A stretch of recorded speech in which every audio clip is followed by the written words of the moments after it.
આ રાજકુમાર કોલેજના જ્યારે પાયા છપાણા રાજકોટમાં, આ બનેલી હકીકત, તમામ રજવાડા આવ્યા હતા રાજકુમાર કોલેજના ખાતમુહૂર્ત વખતે. એમાં કોઈ રાજાએ ધૂળ નાખી, કોઈ આમ રેતી નાખી, કોઈ સિમેન્ટ નાખ્યા, કોઈ પથ્થર નાખ્યા, પણ 10 જણ આલા ખાચર આવ્યા ને એને હોનામોરનો ખોબો ભરીને પાયામાં નાખ્યો. એટલે બીજા રાજાએ કીધું આમ કેમ? કે તમે તો બરાબર ધૂળ ને રેતી ને પથ્થરા નાખ્યા તો બિલ્ડિંગ માટે જોઈએ, પણ મારે તો આમાંથી કોક દાતાર થવો જોઈએ એટલે મેં રૂપિયા નાખ્યા છે સાહેબ. ડોક્ટર થાય, વકીલ થાય, એન્જિનિયર થાય તો બરાબર, એમાંથી કોક દાતાર થવો જોઈએ એટલે સોનામોર આપ્યા હતા.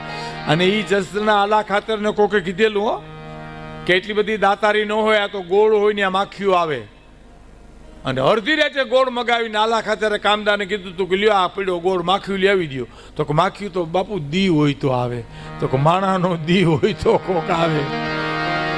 હા, 4 ભીતું રાહડા લેતી ને ગરીબ, હા ગરીબાઈ આટો લઈ ગઈ ત્યાં ન આવે કોઈ. તારા દિવસો પૂછીને કોઈ દુખી આવે તો એને આવકારો મીઠો આપશે.